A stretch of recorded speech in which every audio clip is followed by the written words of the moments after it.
It's been said, and I think it is true, that early is better. Early is better. In the context of interventions, or in the context of barrier elimination, in the context of removing struggles and,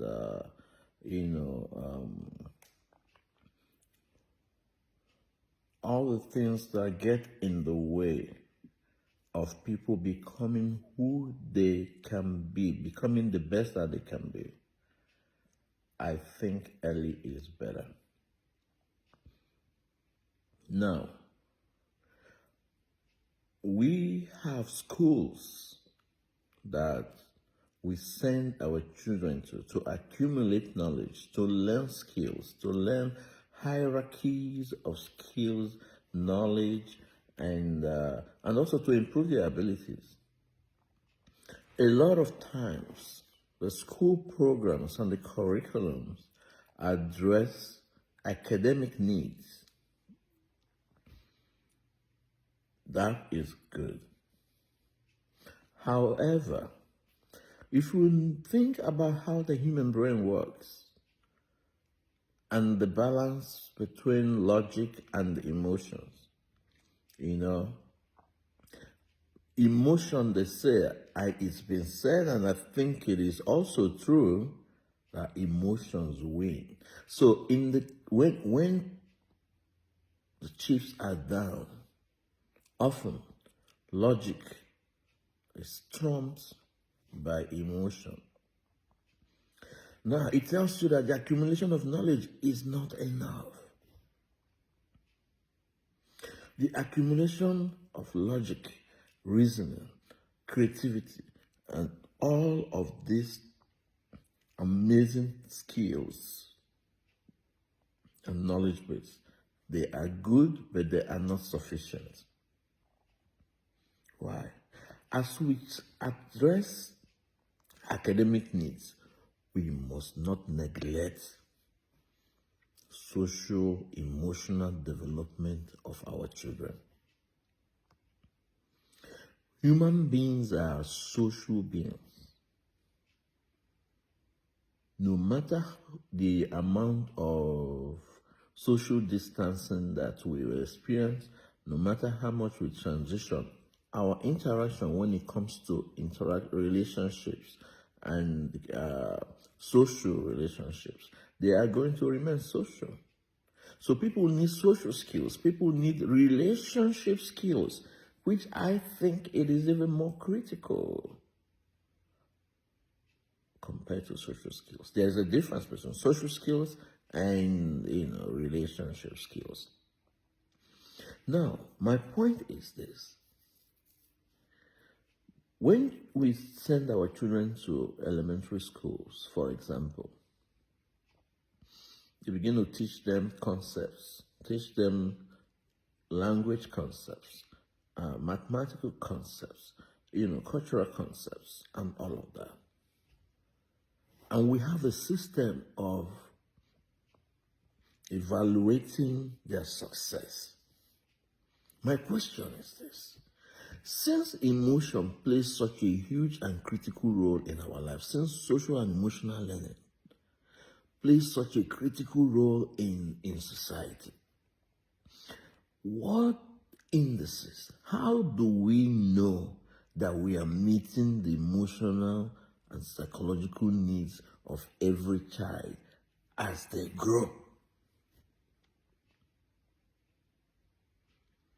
Is there a way to identify the emotional and psychological needs of every child? And is there a way to develop curriculum or develop programs that can target those needs? Identify the barriers that may hinder those needs from being achieved. Is there a way for us to do continuous assessment of these needs? A friend of mine talked about just how the during New Year's. And why is it that people make New Year resolutions and before the first month of the new year, if they've not forgotten it, they are also probably lagging behind and not following through. So the will, the motivation, the logic, all of these things, they play different roles. So your brain can tell you the right thing to do is, don't eat unhealthy foods. That's okay. And then your brain tells you need to lose weight because, of course, weight loss will improve your health, physical health, and well-being. You know that to be true. It will improve your style, improve your looks, your physical looks, and perhaps make you more attractive if you're healthy physically. That is also true. So now you make a New Year resolution. The problem is, when it comes to the actual delivery and decision making, emotions oftentimes win. Have you not noticed? There's even something my friend calls amygdala hijack. It's actually in the literature. Amygdala hijack. The idea that, the emotional regulation centers of the brain, the amygdala, once it is triggered and is in action, it subdues the logical centers. You see, people were angry, and then out of anger, they kill somebody or do something, or just do something they wouldn't do.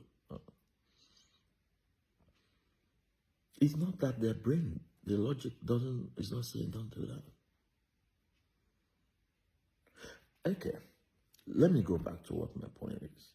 We need to put in place programs and services that will help our children to become emotionally and psychologically centered. We need to create a curriculum, and if it is not, and we're not reinventing the wheels, there is a program, there is something called professional school counseling programs. School counseling programs are critical, they are a necessity, it is not a luxury.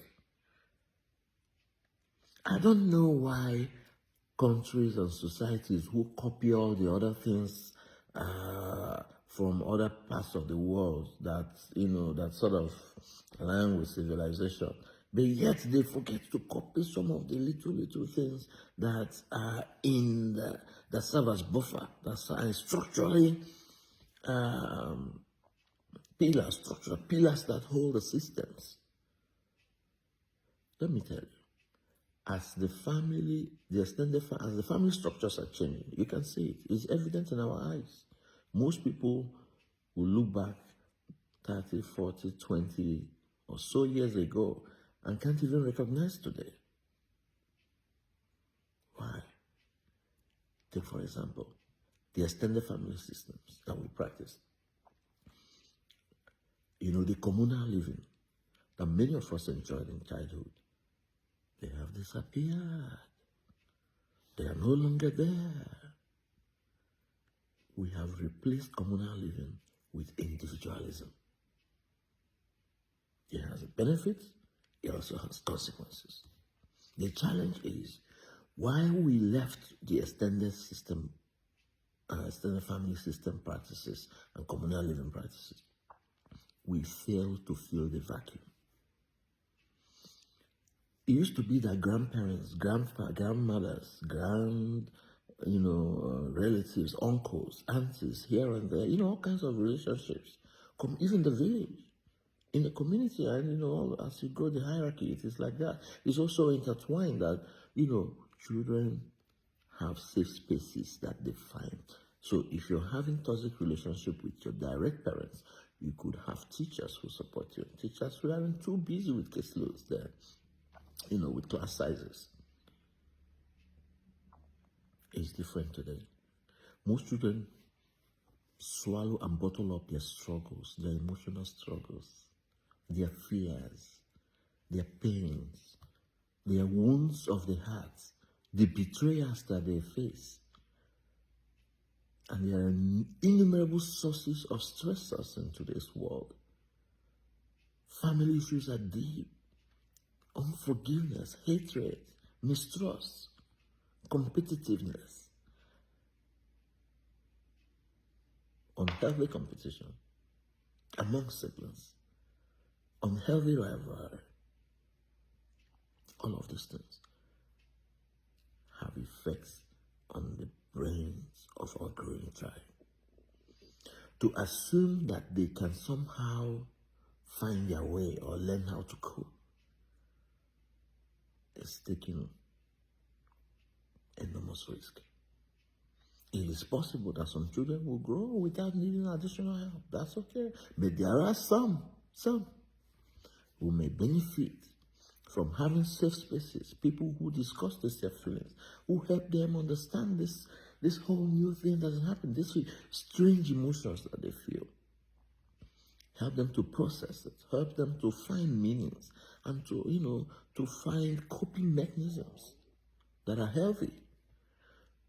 Help them to build skills for social relationships, skills for social interaction, friendship skills, and relationship skills. Help them to develop thinking skills, adaptive and healthy thinking skills, so that we don't have too many people who are so malleable, who are so vulnerable and easily deceived, easily manipulated. People who don't know how to think, don't have a framework for how to think, for how to find the truth, for how to test information, to consume social media information. These skills don't come automatic for many people. They have to be taught, they have to be taught, they have to be trained, they have to be nurtured. I speak again in the context of it today, where there are limited social, real, authentic role models. They are not allowed. We used to trust this church, religious institutions. We need to rely on them. We used to rely on schools. We used to rely on some of the systems. But they have broken. Things are falling apart in many ways. So, as we get civilized, as we depart from, all our analog systems into this high-speed, high-paced, easy life, not easy life like, modern technological-based life, it is okay, but pay attention to the vacuum. Pay attention to the void, the space that we live. When you take out, you put in.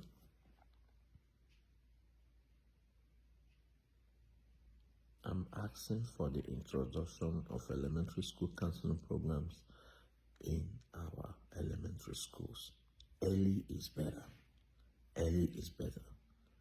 Early is better. Let's help our children learn the skills that they need, get the support that they need when they're going through life issues.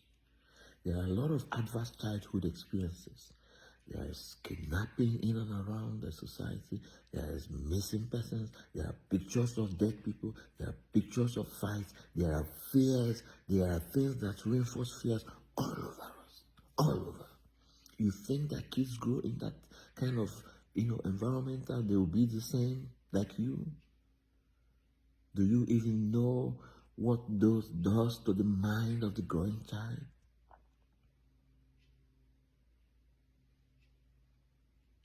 We are not giving our children what they need in today's society. There are many ways I believe that those needs can be addressed, but one of them is the introduction of professional elementary school counseling programs. Let every school at least have one person in the building who is a trusted adult, who is trained, who is equipped with skills, who understands what to say to kids, how to help them build self-esteem, build self-concept, how to help them, stand up to bullies, how to help them when they're grieving, when they lose loved ones. when they are betrayed, when they're raped, or all this advice, then there are many innumerable things that happen, countless, life events that happen that can impact their peace of mind, that can impact their emotional health and well-being. It is important, and it can't be overstated. You can't say it enough that we need elementary school counseling programs today in Nigeria and in Africa. And if there is anywhere it should be urgent,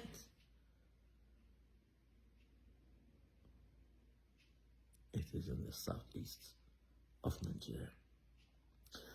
We must work together to begin to make this difference.